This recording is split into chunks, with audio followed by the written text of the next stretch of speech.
Oh my God. So you just, we've got a horror film. It could even be the start of like the superhero type vibe. This is a very traumatic incident you've got here, right? It's traumatic, but trauma always brings out the best or the worst, so we can go either way. No, it is. We're at a crossroads here. This is either a superhero thing or like a dark horror film. Do we then jump forward, or do we see now the results of what happened to Beatrix that night? No, I reckon we double down on the trauma. I have come here to chew bubblegum and kick ass. He jumped over 3 linebackers in midair, sprouted headwards like a gazelle. No one laughs at a master of quack fu. Real nice. Many have died from starvation due to the difficulty of finding enough food, such as seals. Shut up! No more Mr. Nice Duck. That's it. Right, Mr. Zitz? What do you make of that? You know, it's the most fantastic story I've ever heard. The Brown Carpet Podcast. It's like a movie trying to fucking football now, really. This whole thing, it's just a fucking mess. Welcome back to the Brown Carpet Podcast. My name is Corey Farrell. And I'm Josh Groom. And Josh, loving the new digs. How is it? The Newtown studio. Yeah, no echo. Echo. Insulated for sound. You did this yourself? No. Had nothing to do with it. Didn't paint it. Didn't build it.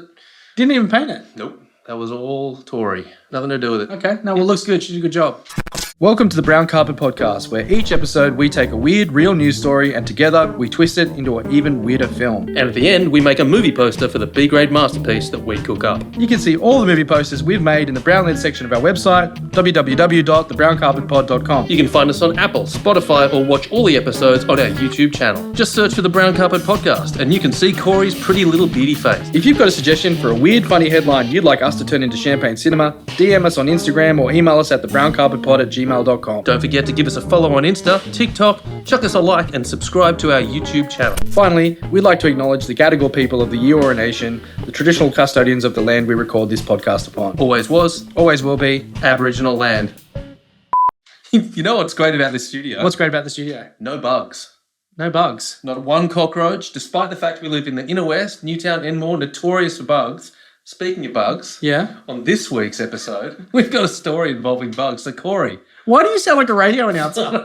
I have to go into this weird voice. It's good though, keep going. You know what? It's time for our top 3. It's the top 3. The motherfucking top 3. It's the top 3. The top 3. Corey, what are your top 3 favourite insect-related films? Oh, you're going to ask me? I just did ask you. I was going to ask you. Well, it's too late. I've asked you. I loved Starship Troopers. It was a cool film. Great film. Cool big alien bugs. It's actually just popped back up in social media because of all its metaphorical underpinnings. Apparently, it's a really intelligent film. Yeah, no, I didn't get any of that. No? It was all Denise Richards for me. Oh, yeah. Yeah. I could see that. Joe's Apartment, I think it was like a 90s movie. Okay. With Jerry O'Connell. Oh, right. Yeah, and he Sliders. He's got this sloppy dude moves to the city and these cockroaches infest his apartment. Okay. And they all talk to him. And they just take over his life. First ever MTV movie. Was it really? Their first ever movie. That's a great nugget, mate. Yeah, thank you. I know you like this next one. Which one's this? Arachnophobia. Oh, I love that film. And I don't really remember much of it. I remember them going somewhere exotic and looking for a rare spider. From South America or something? Yeah. Being picked up in a shipment and coming back to small town America. Bananas? Jeff Daniels from Dumb and Dumber. Okay. John Goodman was a pest control dude. Yeah, right. It was directed by Steven Spielberg, the only horror film he's ever done. Oh, really? What a good one. E.T. was a pretty scary film. Had parts. You know, all the pedophilia with the kid. I don't know if you've seen the right film, mate. Josh. Corey. I say this every week. You do. What is the weird real news story that we're going to turn into a film? Mate, this week, the headline reads, Woman attacks police with swarm of furious bees. Perfect. Last week, a woman in Springfield, Massachusetts, decided she was going out not with a bang but with a buzz after allegedly unleashing hundreds of bees on police officers' orifices, trying to evict another homeowner. The deputies arrived at the house around 9:15 a.m. where protesters had already gathered. Just minutes later, the woman roaring. Hang on, so she's not even being evicted. She's doing this on behalf of someone else. She's just a good Samaritan packing bees. Just minutes later, the woman, Rory Woods, pulled up to the driveway in her car with up to 5 beehives in tow, immediately shaking the hives, the police report alleges. When one of the deputies tried to stop her, Woods broke one of the hives and threw another off the trailer, sending the bees into a frenzy. But Woods wasn't done yet. The bee-wielding warrior quickly donned a beekeeper suit and placed another enraged hive of bees in front of the entrance to the house. While all this was going down, some of the deputies fled inside the building. 3 of the cops got stung, as well as a photographer who was rushed to the hospital but later recovered. It's a bit much to get rushed to the hospital. Yeah. It's a bee sting, mate. After some floundering, the cops got a hold of the situation and arrested Woods. While escorting her to the police cruiser, one of the deputies told her that he and his colleagues were allergic to bees. Oh, you're allergic? Good, she replied, according to the police report. Woods was released without bail later that day and potentially faces multiple assault charges. She got out on good behaviour. That's terrible. I know, sorry. I couldn't help it. That's a pretty weird one, hey? It's a super weird one. Before we jump into this, Yeah. we just did the top 3. I know I'm going to jump back. Okay. I don't want to ruin the funk of the... Am I ruining the flow? You're ruining the flow I'm right fucking now. with the flow. You're fucking with the funk and the flow. Okay. What are you jumping back to? My Girl. Remember My Girl? Oh, yeah. I love that movie. Who was the little girl that died? She didn't do heaps afterwards, but she was in Didn't something she? recently. I thought she was quite famous. I know it's Macaulay Culkin. Yeah, Anna something her name Anna was. Paquin? No. Wasn't the Kiwi girl? No. Very emotional film. Yeah. She died of a bee sting? He died of a bee sting, Macaulay He Culkin. died of a bee sting. Yeah. Okay. And it was Dan Aykroyd was the father who owned the funeral home, yeah. and his wife had died. Yep. So she didn't have a mum. Well, the fact that you brought up My Girl gives me an idea of maybe where we could start with this story. Because I think it's a story of the beekeeper lady, yeah? Yeah. But I think we need to go back before we come to present day. Okay. Like, let's go back to what made her the crazy bee lady that she is today. Okay. Let's see her as a little girl. Okay.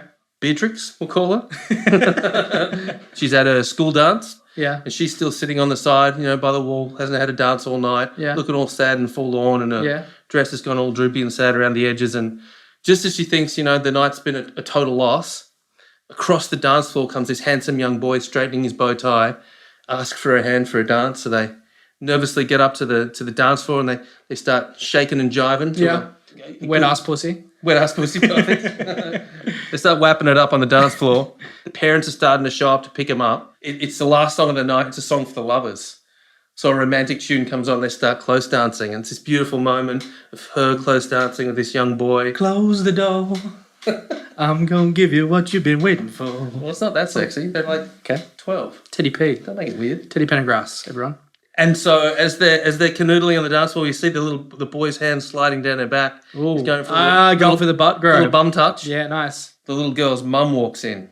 Oh, mummy don't approve. Mummy do not approve. Beehive hairdo. Aggressive. Marge Simpson? Yeah, Marge Simpson, but aggressively Christian. And she sees this little boy's hand on her daughter's ass and she flips into a rage, grabs her daughter by the hair, drags her out the thing, throws her in the back of the ute, drives her home. So she's like crazy religious. Crazy religious. Who would play someone like a Kathy Bates type? Kathy Bates? Kathy Doesn't Bates. feel right. She's been. Well, I mean, we could go a Golden Girl. They're all dead, aren't they? Use a deep fake on. We deep fake on Bea Arthur. Deep fake Bea Arthur. Okay. Yeah. And she drives her home to the farm, drags her into the backyard, hurls her into the chicken coop. Yeah. Slamming the door and storms she's off. nasty. She's nasty. She's vicious. And then moments later, she turns back up in a full beekeeper suit and she's carrying a hive. Oh, this is a buzzing beehive. She opens the door, flings it in there, gives the hive one more kick, and then slams the door shut.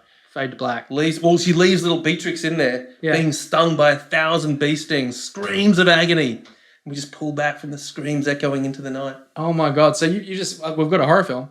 It could even be the start of like the superhero type vibe. This is a very traumatic incident you've got here, right? It's traumatic, but trauma always brings out the best or the worst, so we can go either way. No, it is. We're at a crossroads here. This is either a superhero thing or like a dark horror film. Do we then jump forward, or do we want to see the results of what happened to Beatrix that night? No, I reckon we double down on the trauma. Yeah, why not? Let's not flash forward so far to the future just yet. Okay. Let's just go like a week later or a couple of days later, she's back at school and she's just horribly disfigured from... Oh, she's swollen. Yeah. Stings on her face. Yeah. Lumpy. Because she was like... Maybe she had some sort of allergy where she didn't get super sick and die, but it kind of left her with these deformities. Like she's like hives. Abnormal lumps all over her face. Exactly. Arms, legs. And then she just goes back to school and everyone just like, it's that slow-mo thing of like walking down and it's like kids laughing and pointing. Oh, yeah. And then she goes to see the boyfriend and he won't even look at her. The boy from the dance. The boy from the dance. Right. Even he turns his back on her. Yeah. In a moment of need. Yeah. Yeah, that's good. I think that's enough trauma for this opening of the film. And then we jump forward to where she is today. yes. Okay. Flash forward. Where is she today? Where is she? Okay, so she's in high school when all this happens, I'm guessing. So end of high school. Let's put her in her mid-20s or early 30s. So let's flash forward. Have things gone well for Beatrix? Surprisingly not. Right, okay. She's a loner. Yep.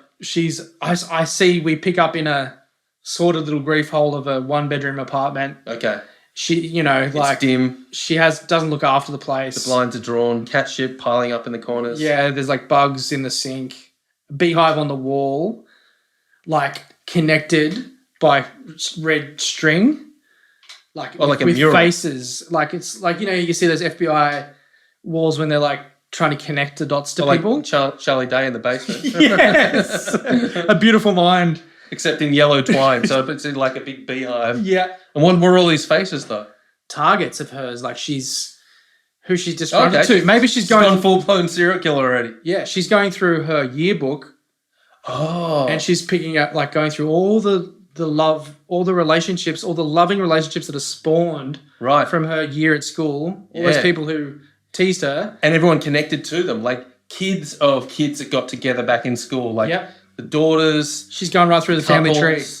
The teachers who got together. Yes. Anyone whose love worked out from that time. That's right. Anyone who had a successful relationship. So in this beehive, who's in the middle? Because that's usually where maybe it's like the outside in, and the person in the middle is old mate. Or the boy from the dance. The boy from the dance. So she's like connecting all it all works into the middle to her main target. But we don't know that yet. As we're following her around this sort of little apartment, we just catch sort of a glimpse of it, like a corner of it, and we see faces, part of a beehive. We don't get a detailed shot on it just yet. We just know that that's in the apartment. It's some strange mural. But there's a lot of detail going on in this apartment. There's bees flying around, landing on her face, not stinging her. How does she kill? Is it she commands the bees? I think ever since that night, she has like special powers. Peter Parker getting stung by the spider, she now has this ability to use telekinesis to affect bees, to command bees to do her bidding. Like supernatural? Yeah. Okay, she's doing a thing. So we see her, and I'm thinking of a Zodiac murder, but like a young couple, Lover's Lane. Yeah, right. Putting on the radio, having a snog in the back of a Datsun 180B. Yep. Windows down for the night air to breeze through over them. Yeah, and then as they're kissing, the bee lands on one. One little bee comes in. Oh, okay. And then she goes, oh, that's okay. Yeah. Oh, thankfully I'm allergic. I hate that. And they get back into it. that in time. Yeah. Low buzz in the distance. And then it just fills up. This dark cloud swarms over the top of the car. Yeah, you just it's a shot from the back of the ute, and you see you see a dark cloud. I think just shadow just closes around it. Yeah. And they scream. Yeah. Is she present? She's there, but like on the fringe, like standing in the bushes. Like just standing in the shadows doing the Donnie Darko through the eyebrows. Who plays? Okay, because we need two Beatrixes. We need young Beatrix and we need older Beatrix. You know who's great for young Beatrix? Hit me. The little girl who was in Once Upon a Time in Hollywood. Oh, she is great. Do you remember the girl who was reading the book when Leonardo came to set? Yeah. She's fantastic. I think she'd be really good young Beatrix. Yeah, on board for that. Who you got for older Beatrix? Well, I think it's only fitting that for the... How many episodes have we had? Over 50 now? Yep. And how many times have we cast Millie Bobby Brown? We can't cast her again. I'm joking. Oh, I've got a good one. Who? Are you watching Andor at the moment? No. Denise Gough. Yeah. She plays an Imperial officer. This blonde hair. Actually, she bears a striking resemblance to our young Beatrix. Oh, right. So but she's just mean. She's a mean, calculating, but also super intelligent. She likes to torture people. Okay. So she's older Beatrix. Denise Gough, she's a British actress. Yeah. Okay. She would be great. So we got our Beatrixes, and we show a couple of murders, a couple of planned kills. Yep. So the Lover's Lane type. So maybe there's follow someone home from a date. Sure. But I think we need to show they have to be like connected to her school, like high school, her childhood. There's little threads of high school. Yeah. Whether that's like a discarded high school sweater on the back seat. Yeah. Maybe a sticker on the bumper. Yeah, class of 99. Yeah, faded sticker on the bumper. I picture like someone, there's always a washed up detective that's hot on a trail. Hot on a trail, but no one believes him. Sure. Well, it's such a far out story. Who's going to believe him? Yeah. She controls bees. Righto, mate. And in a little nod to Wicker Man, Not the bees. Nick Cage. Yeah, Nic Cage is great. He'd be great supporting role. Oh, he's a lead. I think this is a pretty main character. Yeah, vibes. it's like, I think as much as we follow her, we follow him. Much like her, he's an outcast. Yeah. No one takes him seriously on the force. He did something terrible, and then everyone doesn't take him seriously since. What did he do? We're in Massachusetts, aren't we? Maybe he did something lewd at a Celtics game or something. He got his dick out or pulled a gun on Larry Bird or something. I don't know. He did something outrageous. Yeah, Larry Bird missed the big free throw and he pulled a gun on him in the tunnel. Yeah. And was tackled by cops and stuff, dragged away. I'm a cop! So he's Something a like that. drunk. That would be the only reason he'd do something like that. He was on the sauce that night. He's a bit of a gambler. Yeah. Lost big on that game, and ever since kicked off the force, but he's doing a little bit private detective on the side to keep it ticking over. Yeah. But the booze has got him, and he's always got these harebrained theories about shit. He's living in a similarly sordid little apartment. Yeah. Shit all over. There's the a lot of place. parallels here. He's also got the strung up fucking trying to thread together all these murders and stuff. Yeah. And let's just say, like, even a fucking broken clock is right twice a day. Yeah. Just on this one occasion, he's perfectly mapped it out. He's on the verge of working out who the killer is and why she's doing it. Yeah. He's worked out the whole bee connection and shit. He's gone to the library. Because you think how crazy it is, like, he's got a theory that it's someone controlling bees. Yeah. That's pretty harebrained. It's insane. It's crazy. But he's just crazy enough to have that idea. Yeah. To put it all together that way. Everyone's just writing it off of this freak. You know, there's like news reports saying there's a killer bees. It's something connected with climate change. Wu-Tang have to be on the soundtrack for this. Killer bees. Killer bees in full effect. He goes into his chief's office.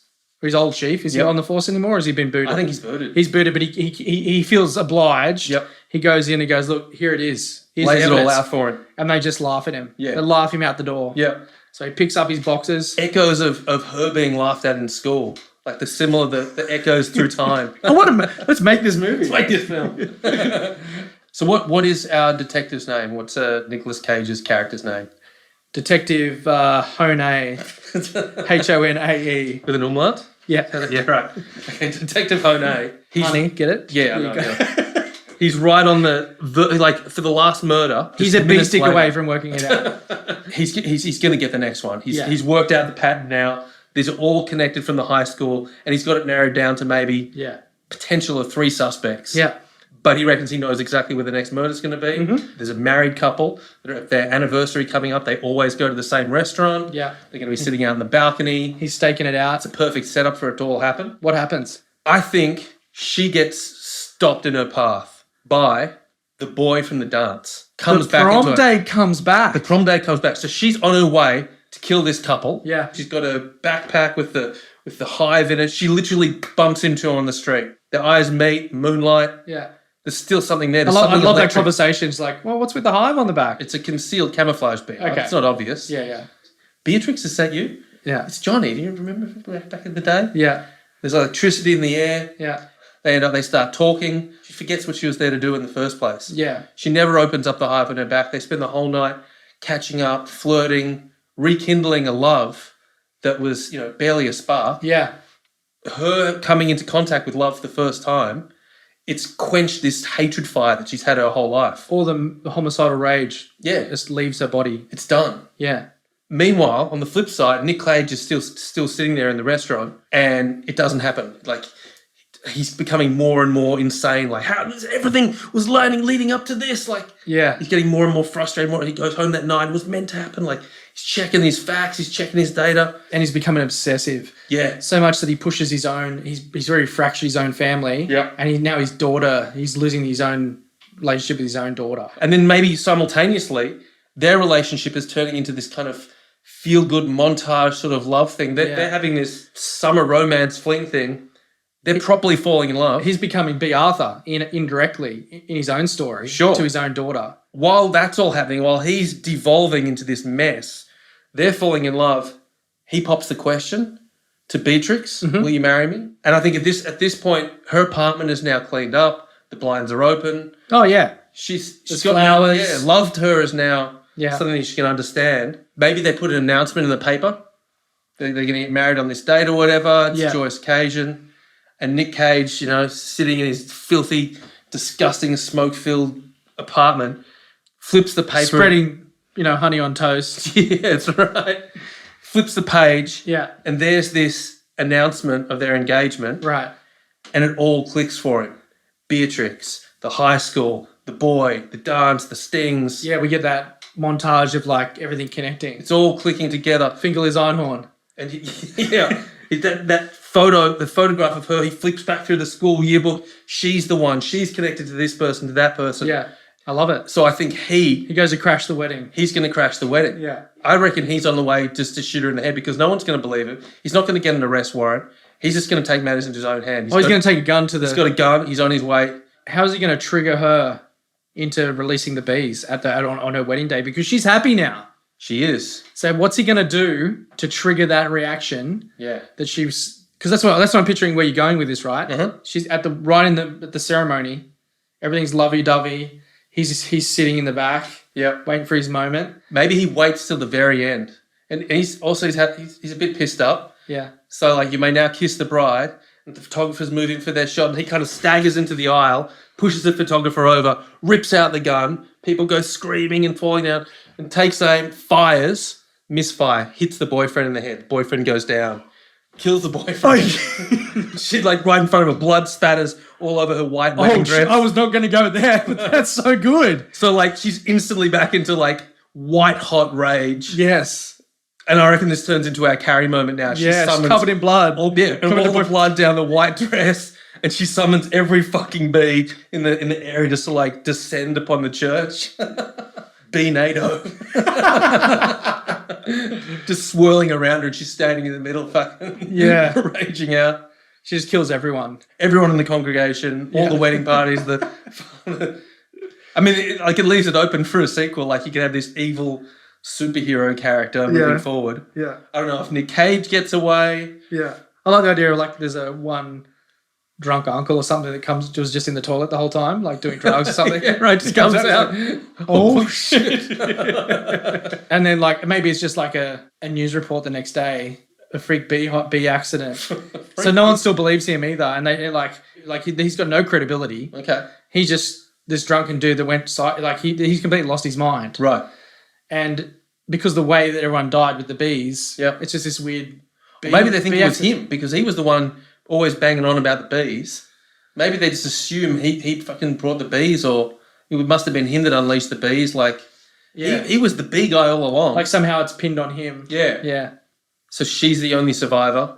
The blame is all thrown on Detective Honae, who's now dead, can't defend himself. Yeah. But I think we need one more little coda scene of Beatrix. Is she straight back into the dark arts? You should just see her looking at a photo of his daughter. Oh yeah, the his daughter, of course. Nic Cage, Honae's daughter. Yeah, she's just reading the news story. Detective Honae was survived by one daughter, and there's a photo, and she just picks it up, places it on the beehive mural. There we go. There's a film.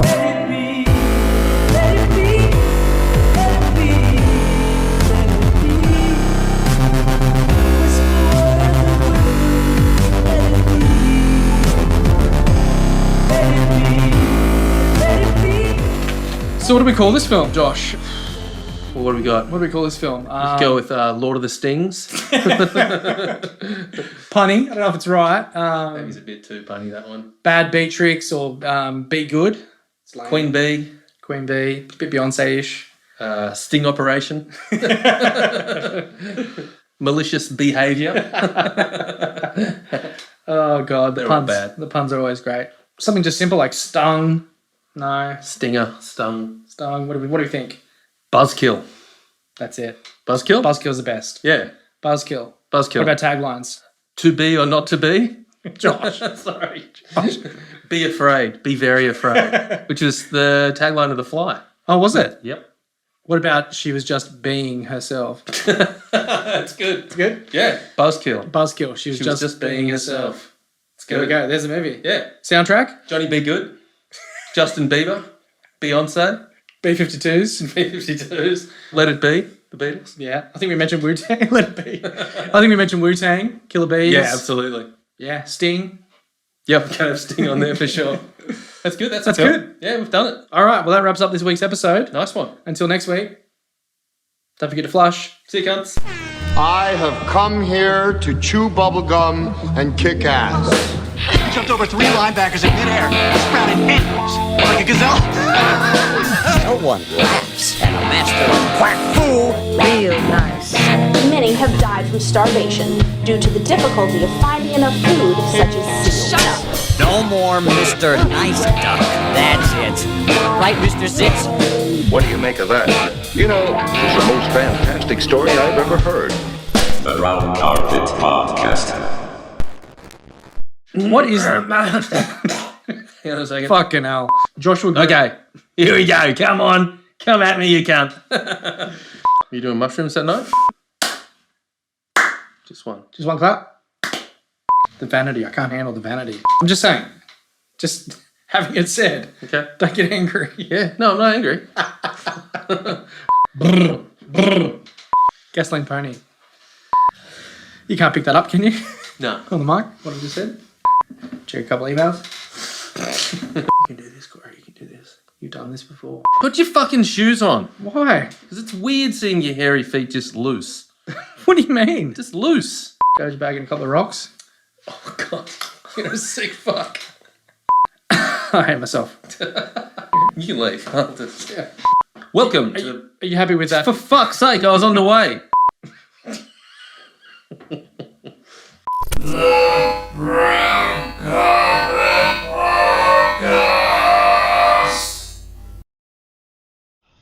You fucks, I hate you. I hate you both. I should fucking both. Just right now, I should fucking kill you fucking both!